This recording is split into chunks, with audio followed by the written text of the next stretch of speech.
بسم اللہ الرحمن الرحیم۔ ناظرین السلام علیکم ورحمۃ اللہ وبرکاتہ۔ ناظرین، آج پھر آپ حضرات کے سامنے قاری حنیف صاحب رحمۃ اللہ علیہ کا بیان لے کر حاضر ہوئے ہیں، جس کا عنوان ہے سلطان نور الدین زنگی رحمۃ اللہ علیہ کا واقعہ۔ دوستو، بہت ہی شاندار بیان ہے، بیان کو مکمل سننا۔ چلتے ہیں بیان کی طرف۔ سلطان نور الدین زنگی سب کہتے رحمت اللہ علیہ بادشاہ ہے۔ ہر جمعرات کو 1000 درود شریف پڑھنا اپنی زندگی کا نصب العین بنا رکھا تھا۔ ہر جمعرات کو 1000 درود شریف بلا ناغہ پڑھتا تھا۔ لکھا ہے کہ ایک رات 700 مرتبہ پڑھا، نیند آ گئی، خواب میں دیدار ہوا حضور اکرم صلی اللہ علیہ وسلم کا، تو فرمایا نور الدین آج 300 درود شریف کم کیوں پہنچا؟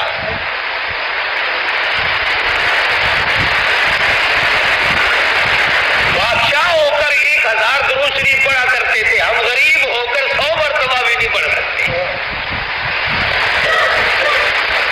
اور کمال یہ ہے کہ ہر شخص کے دماغ میں ایک بات بیٹھ گئی کہ میں جنتی ہوں اور جب سب سے پہلے میں داخل ہوں گا۔ یہی سلطان نور الدین زنگی کی حکومت ہے۔ عیسائیوں اور پادریوں نے سازش کی، 2 آدمی مسلمان، ظاہری مسلمان بنا کر کے مدینے پاک بھیجے۔ انہوں نے جنت البقیع کے قریب ایک مکان خریدا اور اس مکان سے سرنگ لگانی شروع کر دی محمد عربی صلی اللہ علیہ وسلم کے روز اقدس تک۔ مٹی جو نکلتی اسے قبروں کی طرف پھینک دیتے۔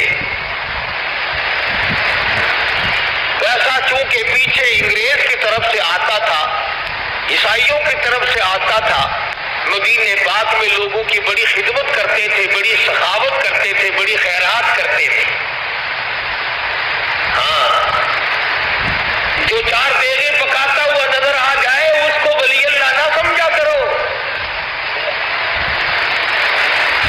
جس کے یا سال میں 2-4 مرتبہ نیاز بختی دکھائی دے جائے، تم تو کہتے ہو کہ حاتم طائی کا باپ یہی ہے۔ روزانہ کھانے پکاتے، خیرات کرتے، سخاوت کرتے، لوگوں کو راہوں پہ کھڑے ہو کر پانی پلاتے، نمازیں پڑھتے تھے کافر۔ سرنگ چلتی چلتی محمد مدنی صلی اللہ علیہ وسلم کے دربار کے قریب پہنچی۔ مجھے یہ 2 کتے تنگ کر رہے ہیں۔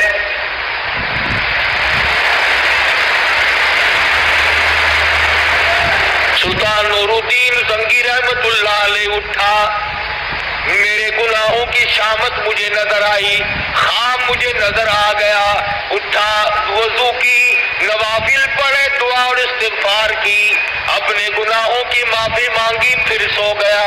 پھر مدنی کریم صلی اللہ علیہ وسلم کا دوسری مرتبہ خواب میں دیدار نصیب ہوا اور ان دونوں آدمیوں کی شکل دکھائی دی۔ فرمایا نور الدین تو سویا ہوا ہے، مجھے یہ کتے ستا رہے ہیں۔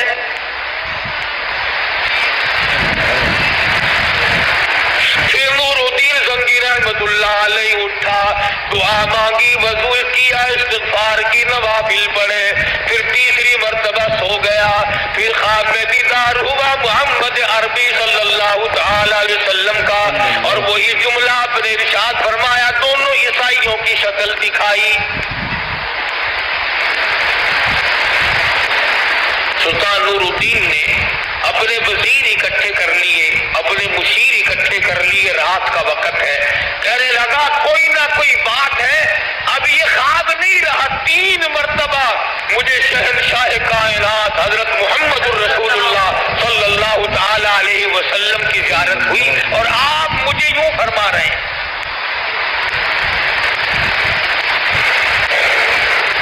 وہ کیسا بادشاہ ہوگا جس کو ایک رات میں 3 مرتبہ آقا کا دیدار نصیب ہو؟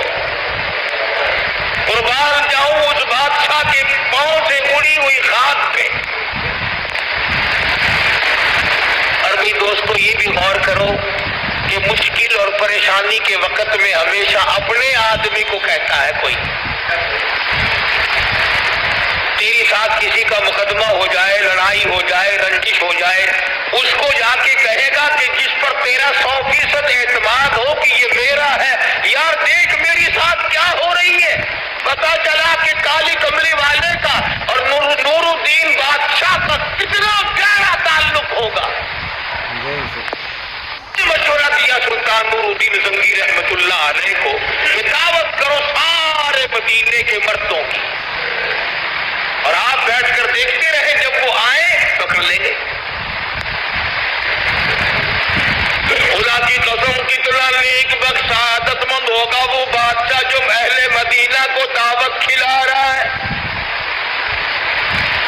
سامنے بیٹھا ہے، سارا مدینہ آ رہا ہے، کھا رہا ہے، جا رہا ہے، بادشاہ سامنے بیٹھ کے ایک کی شکل کو دیکھتا جاتا ہے، کہنے لگا کوئی نہیں، ان میں سے ایک بھی نہیں۔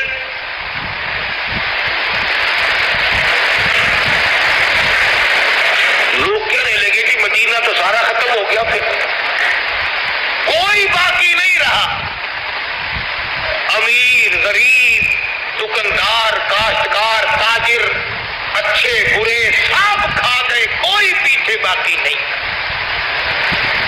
بادشاہ کہنے لگا، پریشان ہوا سلطان نور الدین کہ بات سچ ہے، سرکار دو عالم صلی اللہ علیہ وسلم کا فرمان ہو اور غلط ہو جائے، ایسا نہیں ہو سکتا۔ سچ ہے، سرکار دو عالم صلی اللہ علیہ وسلم کا فرمان ہو اور غلط ہو جائے، ایسا نہیں ہو سکتا۔ نور الدین زنگی نے گورنر مدینہ کو آدمی کہاں ہے، اندر کی بات نہیں بتلائی، اور آدمی باقی ہے مدینے کے، میرا ایمان کہتا ہے، میرا یقین کہتا ہے آدمی باقی ہے مدینے کے دعوت کھانے والے، تم کیسے کہتے ہو سارے ختم ہو گئے؟ اب حکومت والے کو چل دیے تلاش کرنے، ایک وہیں پہ ہمارے حاجی شفیع صاحب جیسا اچھا آدمی پاس کھڑا ہوا تھا، کہنے لگا جی میں نے ہوں یاد آئے، دو بندے بڑے نیک، بڑے ولی، بڑے سخی، بڑے حاکم تائی، پر ایک گل ہے وہ کسی کا کھان دے نہیں، وہ تو کھواندے ہیں سارا ہی دن، وہ کسی کا نہیں کھاتے، وہ تو سارا دن کھلاتے ہیں، لوگوں کو سخاوت کرتے ہیں، پانی پلاتے ہیں، ستو پلاتے ہیں، پیسے دیتے ہیں، غریبوں کی امداد کرتے ہیں، مریضوں کی عیادت کرتے ہیں۔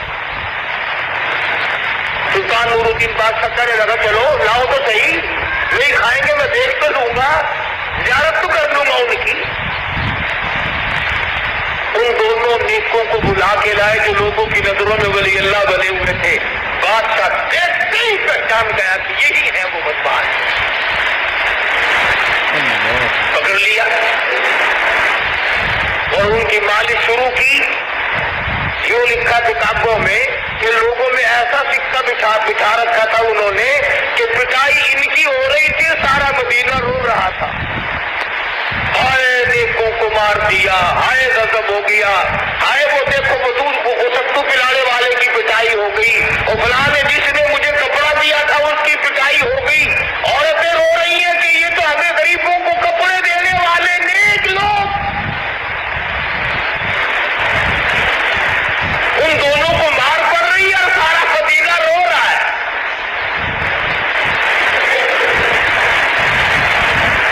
اس لیے پتہ چلا کہ جس کو لوگ ولی کہیں وہ ولی نہیں، جس کو خدا کہے یہ میرا ہے وہ ولی ہے۔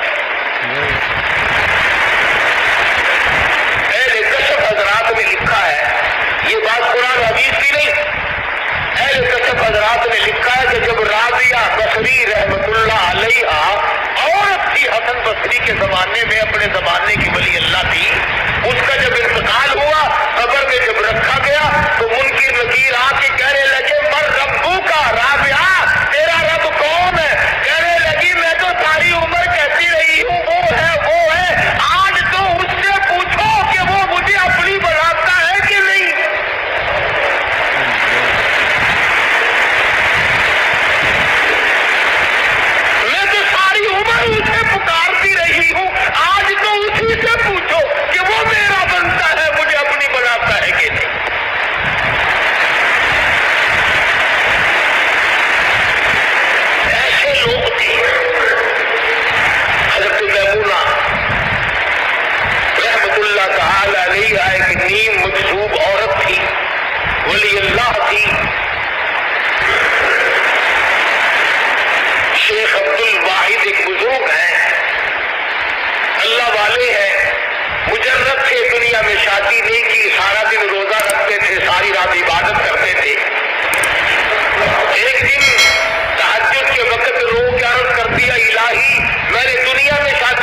بکریوں کو بھیڑیے بگیاڑ چراتے پھر رہے ہیں، بگیاڑ اور بھیڑیے چراتے پھر رہے ہیں۔ یہ بیٹھ گیا بزرگ وہاں، جب حضرت میمونہ نے سلام پھیرا نا، یوں منہ پھیر کے کہنے لگی، عبد الواحد یا عبد الوہاب نام ہے، عبد الواحد عبد الوہاب ملنے کا وعدہ تو جنت میں تھا، تو یہاں کیوں آ گیا؟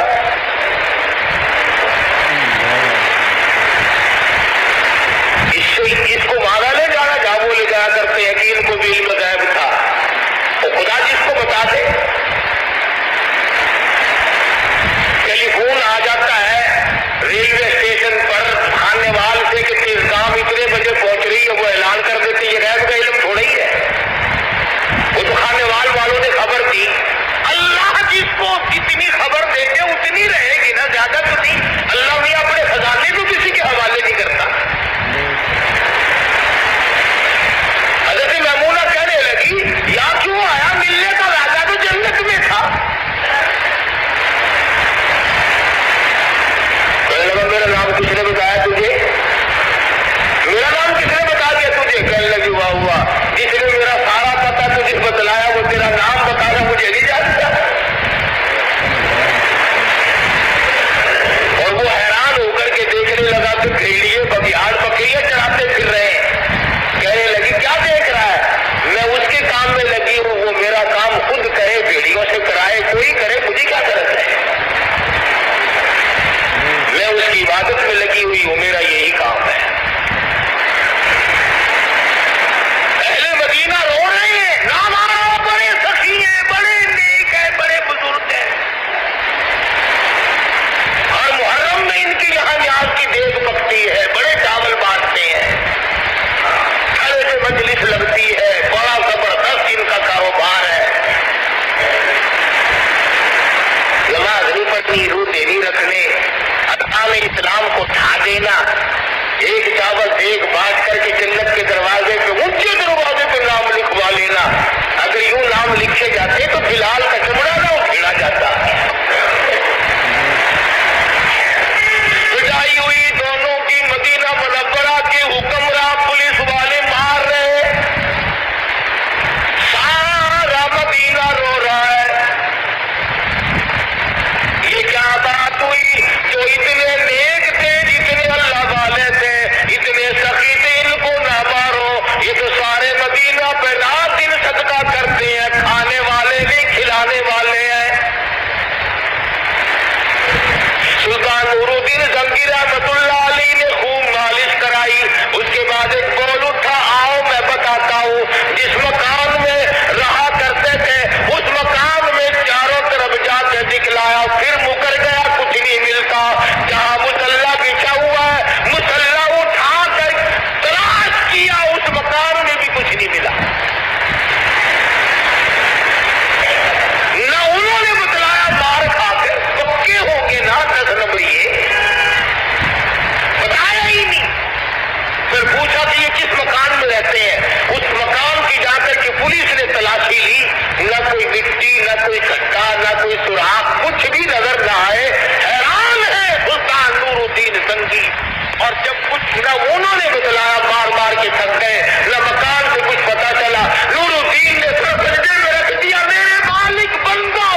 سنگی رحمت اللہ علیہ نے اسی وقت حضور اکرم صلی اللہ علیہ وسلم کی قبر شریف سے چاروں طرف 9 دیواریں بنوائی، زمین کی نچلی سطح سے لے کر اوپر تک، اور اس میں لوہا، تانبا، پیتل، سونا، چاندی، شیشہ، ہر قسم کی دھات ملائی کہ کوئی بھی توڑ نہ سکے۔ اب جہاں میں اور آپ جا کر کے سلام پڑھتے ہیں، 9 دیواریں ہیں اور 10ویں جالی ہے، 9 دیواریں ہیں اور 10ویں جالی ہے۔ یہاں کھڑے ہو کر کے ساری کائنات حضور اکرم صلی اللہ علیہ وسلم کی ذات اقدس پر سلام عرض کرتی ہے۔ تمہارا کیا کہنا؟ تمہیں تو وہاں جانے کی ضرورت نہیں ہے، لاؤڈ اسپیکر کے سامنے کھڑے ہو کے کہہ دیتے ہو تمہارے لیے بھی یہی کافی ہے۔ کیا کرو گے مدینے جا کر؟ نہ مدینے والا تمہیں ٹھہرنے دے، نہ تم وہاں ٹھہرو، نہ رہو، نہ مرو، کوئی چیز بھی تمہارے بس کی نہیں۔ غرض یہ کر رہا تھا کہ وہ لوگ کتنے خوش نصیب تھے، بات یوں چل نکلی، آج کوئی مضمون بنا کر کے نہیں لایا کہ اللہ پاک نے بادشاہوں کو ولایت دی، حکمرانوں کو ولایت دی، خلیفاؤں کو ولایت دی، وزیر اولیاء کرام میں سے تھے۔ آج غریبوں کو کیا ہوا کہ وہ نماز بھی نہیں پڑھتے، بلکہ ایک وقت تھا لوگ بچا کرتے تھے۔ عالمگیر بادشاہ مغلیہ خاندان کا ہے، رحمہ اللہ، نیک آدمی ہے، بہت اللہ والا ہے۔ اس کے زمانے میں ایک بہروپی نے پیری کا روپ دھار لیا، بزرگ بن بیٹھا ہے ایک جھوپڑی میں۔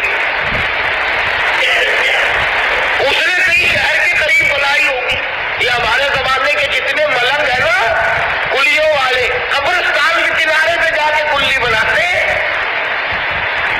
جتنی طرف، جتنی فیم، جتنی بھنگ، جتنا جوا قبرستان میں ہوتا ہے، شہر میں نہیں ہوتا۔ اور میں دعوے سے کہتا ہوں جتنی بدکاری لوگ قبرستان کے ارد گرد کرتے ہیں، اتنی بدکاری تکلے میں نہیں۔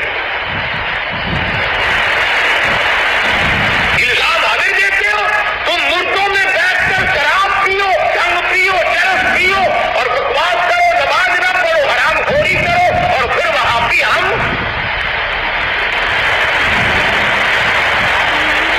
اس قبرستان میں عیب کیے جاتے ہیں جہاں جائے بغیر تیرا گزارا نہیں۔ لاکھوں من مٹی کے نیچے جانا پڑے گا، اور خدا کے بندے قرآن پر ان کی روح کو بخش، قبروں کو یاد کر، قبر کو دیکھ اور اپنے ذکر پہ ہاتھ رکھ کے سوچ، ایک دن میں بھی یہاں آؤں گا۔ جتنے آئے ملنگ مہانے ہر قبرستان کے کنارے پہ جا کے بیٹھیں گے، اور پرلے کنارے پہ۔ اس لیے میں تو کہتا ہوں حضور اکرم صلی اللہ علیہ وسلم کا ارشاد کرامی ہے، اگر کوئی باعمل آدمی، اچھا متقی قسم کا آدمی قبرستان سے گزرتا ہوا سورۃ یاسین پڑھ کے بخش کے چلا جائے، نبی نے ارشاد فرمایا 40,000 مردوں کی نجات ہو جاتی ہے۔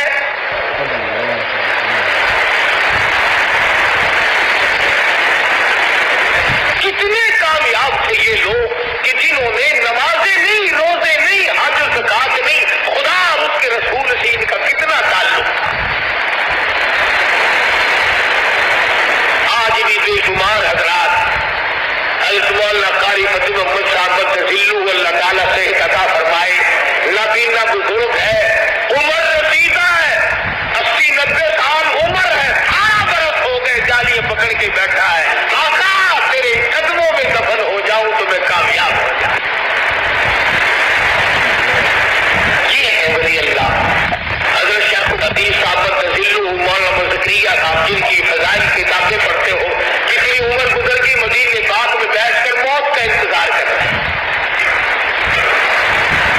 دوسرے اولیاء کرام مولانا خلیل احمد صاحب سہارنپوری رحمہ اللہ، مولانا مظفر حسین کاندلی رحمہ اللہ، مولانا فضل عالم میرٹھی رحمۃ اللہ علیہ، اور ہزاروں اولیاء کرام جنت البقیع میں دفن ہے، جنت المعلا میں دفن ہے۔ جس کو نوازتا ہے اب بھی نواز رہا ہے۔ اسی سال حج کے لیے گئے مدرسہ ربیہ خیر المدارس کے محتمم حضرت مولانا محمد شریف صاحب جلندری مرحوم، میں دعا کرنے گیا، اسٹیشن چھوڑنے گیا، ملا